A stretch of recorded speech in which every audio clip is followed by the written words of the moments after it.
It was too horrid to look at. People could not look at it and come away uh, as if nothing had happened. It had to leave an indelible impression upon whoever viewed him.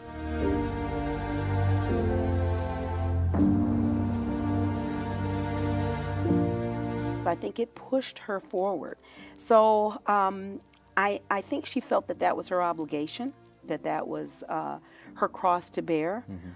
She felt that her son's murder was a sacrifice.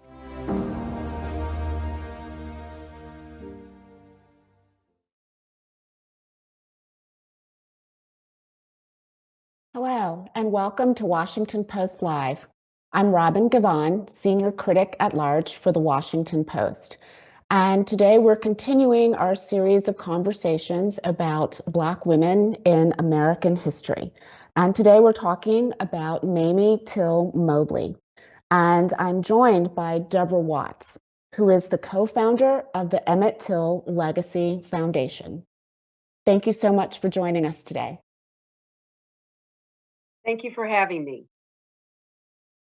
I'd like to tell our audience that they can join the conversation by tweeting comments and questions to our Twitter handle, Post Live.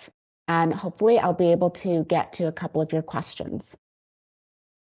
I wanted to start just by underscoring the trivial nature of the alleged crime, the alleged offense that Emmett Till committed, which was to whistle at a white woman.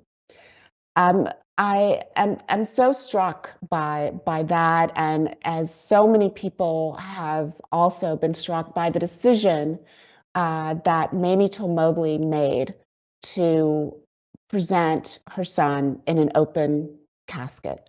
I'm curious, can you just talk a little bit about whether or not she understood the magnitude of that decision and the way that it would affect people? I mean, what made her decide to do that?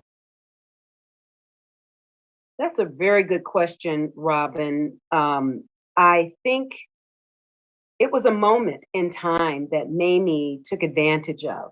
And I think with the death of her son, the magnitude of that, the horrific nature of his murder, the brutalized face, body that she witnessed, she wanted the world to bear witness as well. And as she has such a strong spiritual foundation and tying it to back to Jesus, if you will, being that she was raised in the Church of God in Christ, we had to bear witness to the crucifixion and to the nature in which our country dealt with him, the nature in which others, non-believers, brutalize Jesus, if you will. And I know that through her spiritual foundation, that was something that she knew that had to happen. Now, did she orchestrate all of it? Did she think ahead of time about that? I don't believe so. But I think it was a moment that she took advantage of this opportunity and said, no one would believe me if I told them about this. Others need to bear witness. So I think that's what happened, and it did galvanize many. It gave birth to the Emmett Till generation. It gave birth to the civil rights movement, and pushed things forward.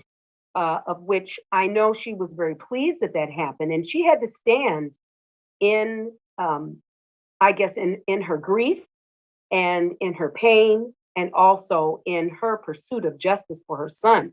All of those things came together for her. And I think her spiritual foundation gave a wonderful beginning for her to make those things happen. But that's a great question. I mean, you are not just a keeper of this legacy, but you are also a cousin to Emmett and to his mother. Over the course of your life, I mean, you got to know her well. I mean, can you give us a sense of what she was like? I mean, I'm wondering if she just had this extraordinary sense of purpose and dignity, or if that was something that was, just part of growing up during the time that she did. Well, that's a great question also. She was a scholar. She was educated. She was the only child of her parents. And she was in a bubble, I could say, as it relates to love, support, her spiritual foundation. Those were things that fortified her. And those are things that run consistent in my family in terms of the women and men who had a lot of love surrounding them, a lot of structure, a lot of rules, the do's and don'ts, and then a purpose around achieving our education. She excelled at that at an early age. And so I think it prepared her to move forward and to do some of the things that she did. Um, Her resolve came from her mother, um, just the stoic nature, the elegance that she dealt with things, the careful nature of her discussion and her language that she used to try to reach people was very purposeful, but it flowed. I think people understood that she had that gift and it flowed and it reached, which was so important for her. So she brought that with her, not knowing that she was going to have to stand in front of thousands of people, not knowing that she was going to have bear witness and have others bear witness to her only son's murder and lynching and his body where she opened the casket. But she rose to the occasion, but she was prepared, but probably not in the way that, mentors prepare someone for the role that she eventually played. But I think her family, our family, with strong spiritual foundation and giving her those opportunities at an early age and her excelling in her education certainly prepared her.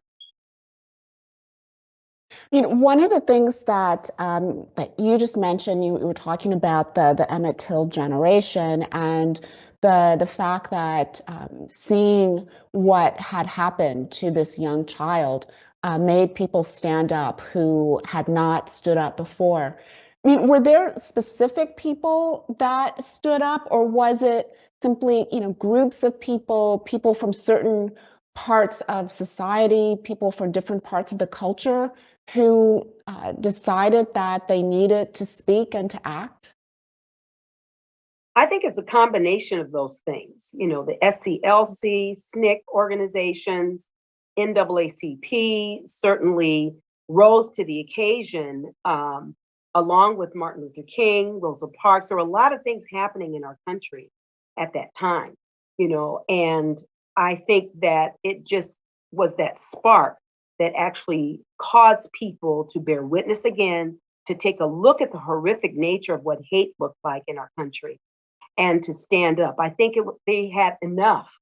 It was like enough is enough. And so there were people, there are women, men who stood up for their rights. They actually spoke out, they marched, they experienced some horrific things that happened to them from violence, from state-sponsored violence and other things. So there was a cost that they paid as well. But their sacrifice helped to move things forward right along with Mamie Till-Mobley. And so I always honor that Emmett Till generation who are now like in their 80s, late 70s and 80s right now because of the sacrifices that they made. But there are a lot of women there that there are a couple names of women right now. I just can't think of them right now, but it'll come back to me. But they're important in our history. And they have spoken out publicly and they have claimed themselves as the Emmett Till generation as well. So we owe them a lot for moving things forward, along with all the other ones that rose to the occasion, men and women and organizations. I mean, Mamie Till-Mobley helped to mobilize the oh gosh, labor unions, the packing house workers, those that were in the sleeping car organization, um, NAACP helped to raise money for those organizations as well, which helped to propel Martin Luther King in his push towards civil rights.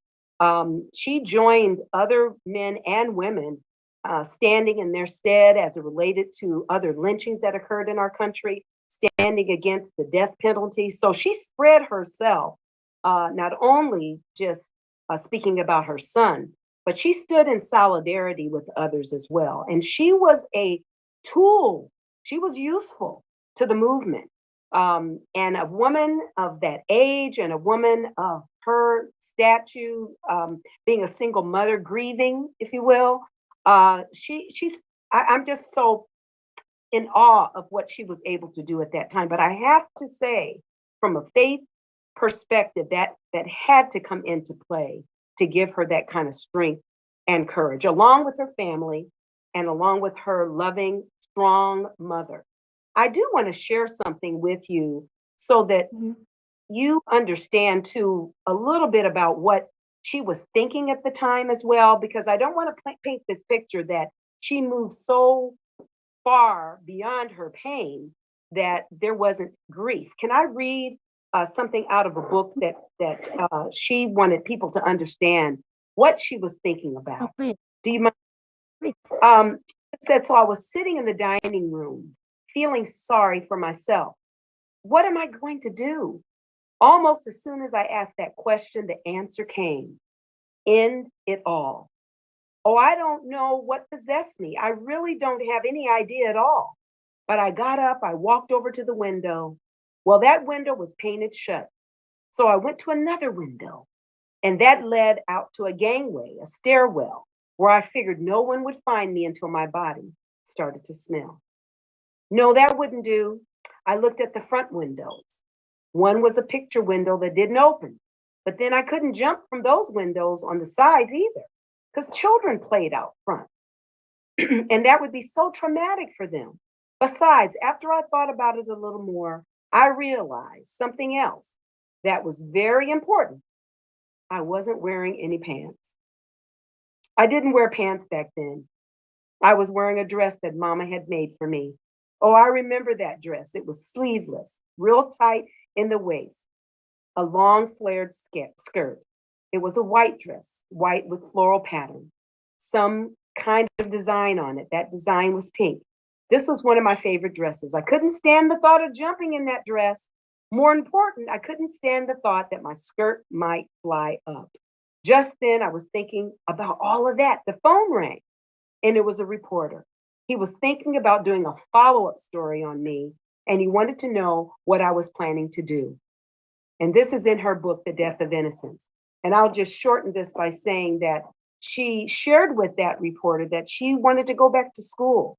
And he was instrumental in helping her to get into Chicago's Teachers College, where she ended up matriculating and getting her degree there.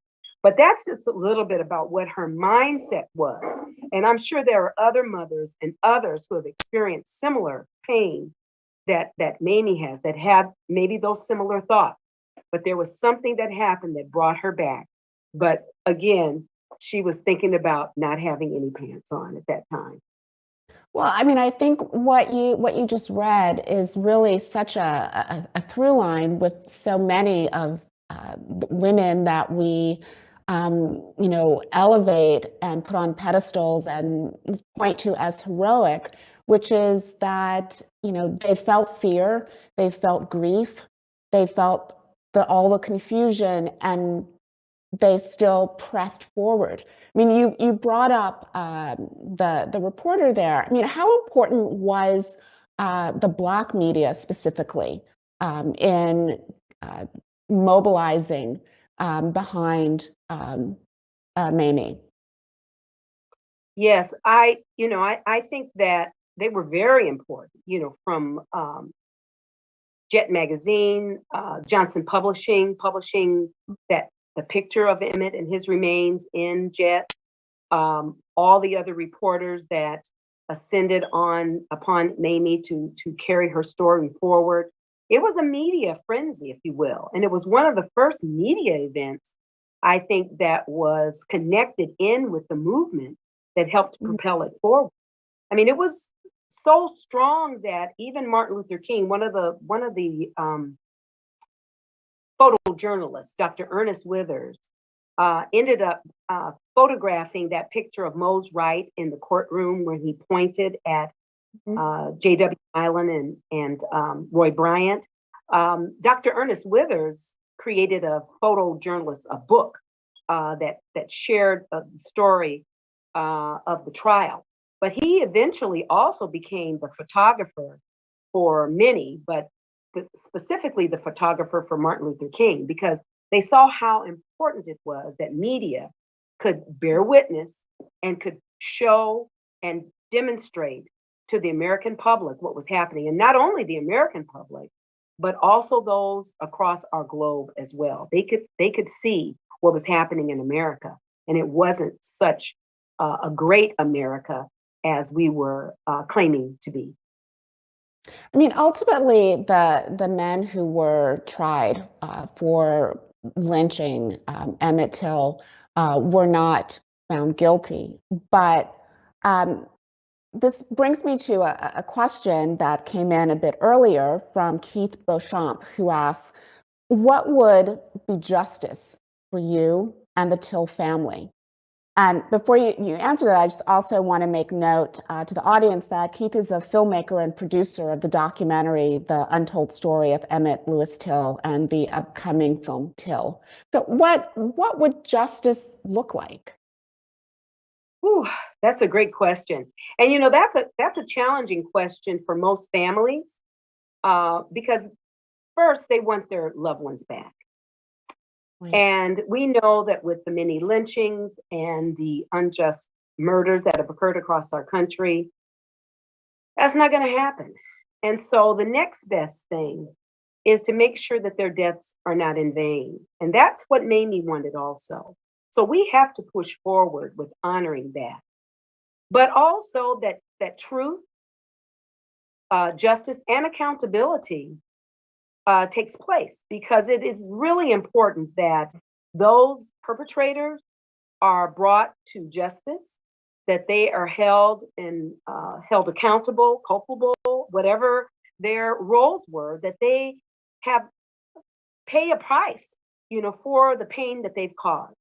Our laws weren't on the books at that time that could, I'd say, usher in the kind of justice that we needed at that time.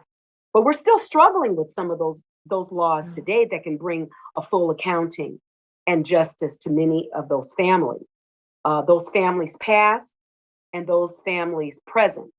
And hopefully with the work that we're doing, we can bring some sort of accountability and laws in place that'll bring some healing and accountability, strengthen those laws.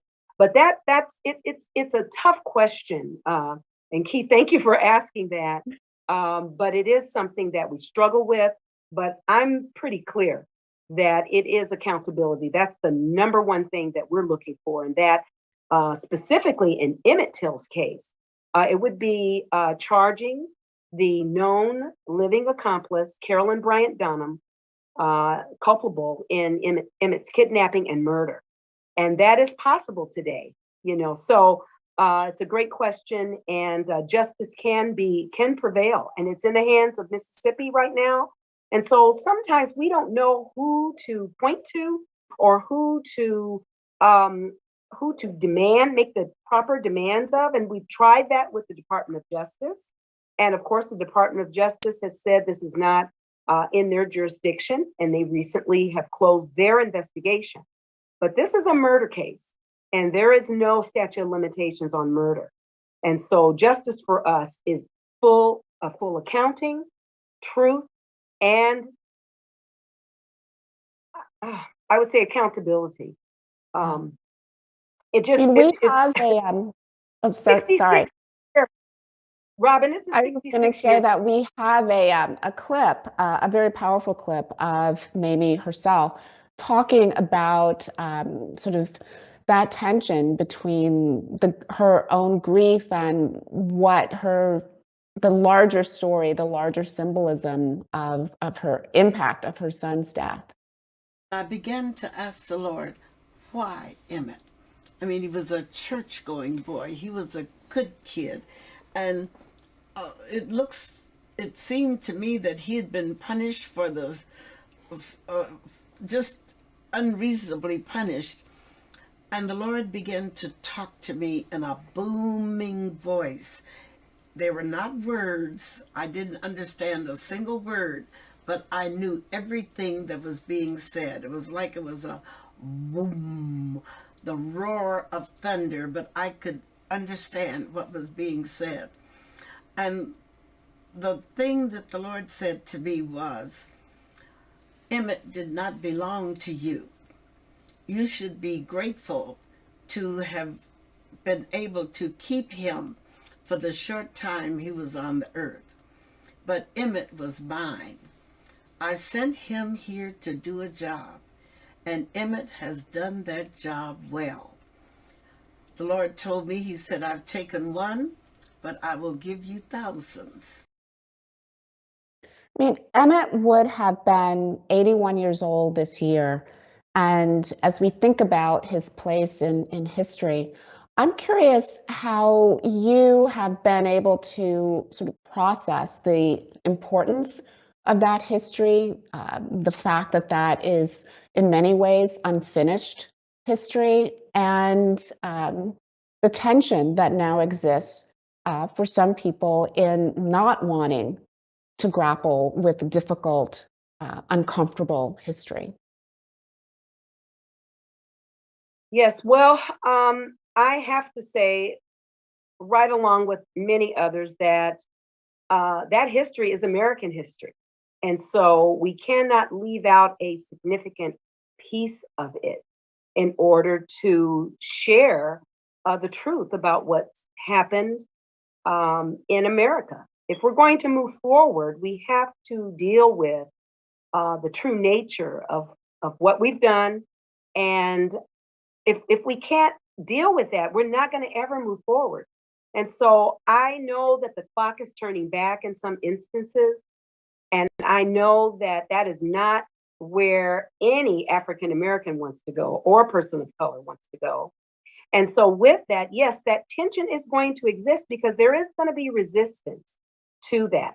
And so I would say, you know, our country's changing. We better just pull up, grow up, and show up in places that, and move over, if you will, you know, where we can become better. We can become a better country by embracing everything that we are. You know, I wrote a book in 1998 called 101 Ways to Know You're Black in Corporate America.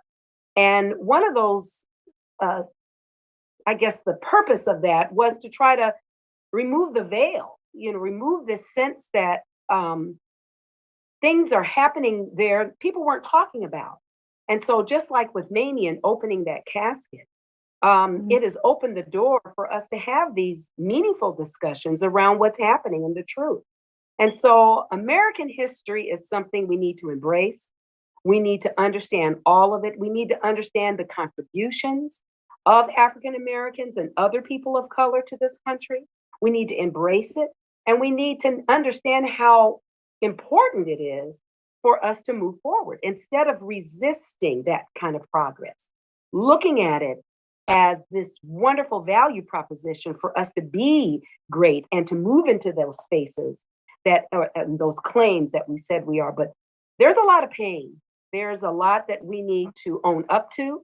And until we do that, I just don't see us moving forward. I'm going to continue to remind us of particularly the story of Emmett and those that even came before Emmett, those presently with this through line that we currently see of other cases and modern day lynching that is occurring, and also looking at laws that need to be in place to strengthen the kind of I would say protection for people that are experiencing these things today. So we need to continue to teach. We need to continue to share our own stories, own our own legacy, and make sure that our children understand that. So if it's not taught in schools, make sure that our children embrace who they are and who America really is.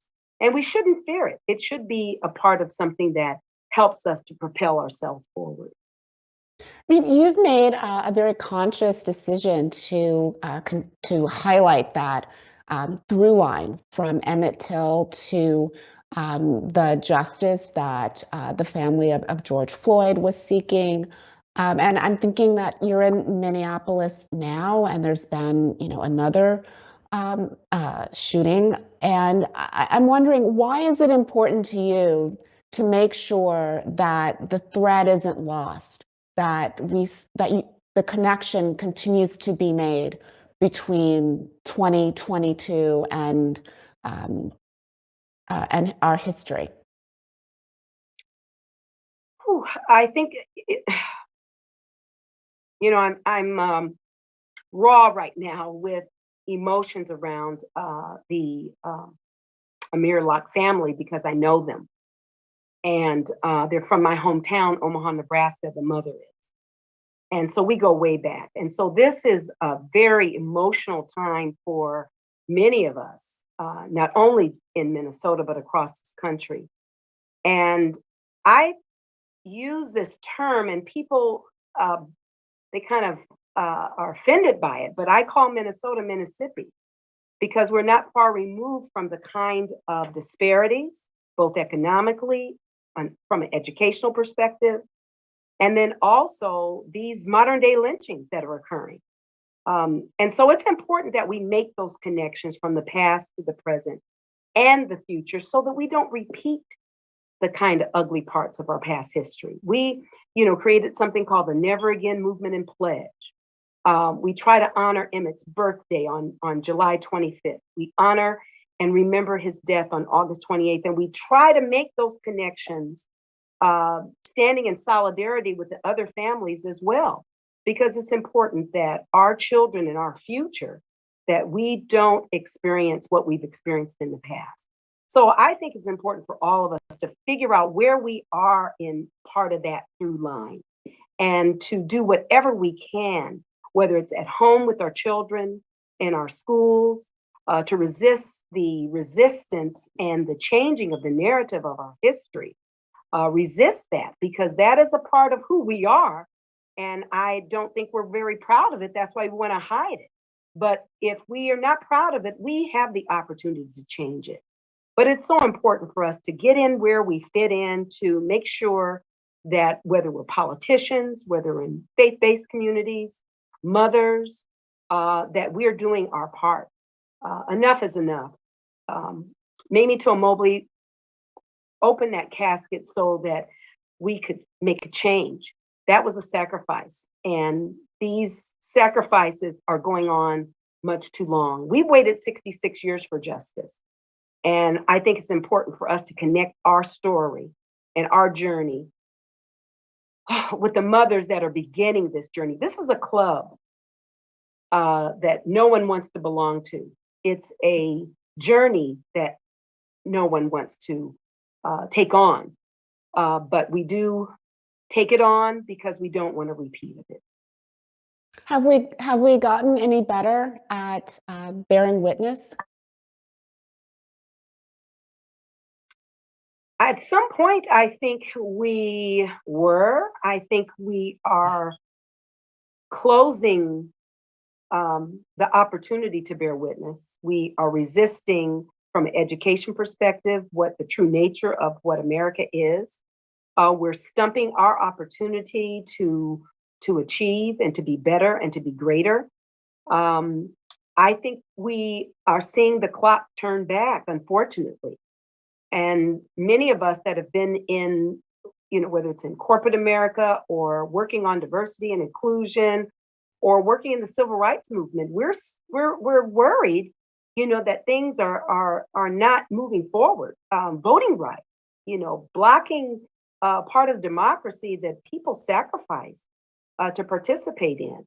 So something's not right, and we need to call it. We need to say what it is, and we need to stand up. And we asked for allies, but I asked for accomplices. I asked for people to join in on this fight. allyship, and some of us, even some of my family members, they are so emotionally charged by just the recent women of the movement that they couldn't watch it. But we've got to bear witness in order to affect change. So it's a great question. I wish I had a better answer for you, but I think we're seeing the wheels turn back on this clock. And I don't think we're going to like what happens as a result of it. We're not going back to slavery. Thank you. We're not going back to the kind of racism that we've experienced in the past. So there is going to be resistance. We are going to do it. Women are going to rise to the occasion. Youth are rising to the occasion. They're marching right now. They're walking out of schools right now because of the murder and the killing, the senseless killing of Amir Locke. So you need to just join in to make America greater and to make America great. Because right now we're going backwards. Well, I'm afraid that we're going to have to leave it there, but I do want to share a very lovely tweet that says, "So proud of you, Mom." So your daughter's watching. I love them. And I think that them. was, yeah. You. So I need to just want to thank you so much for being with us today, and thank you all for joining us. And for more information about upcoming events and conversations, particularly about the role of Black women in American history, you can go to WashingtonPostLive.com and register and get more information. Thanks so much.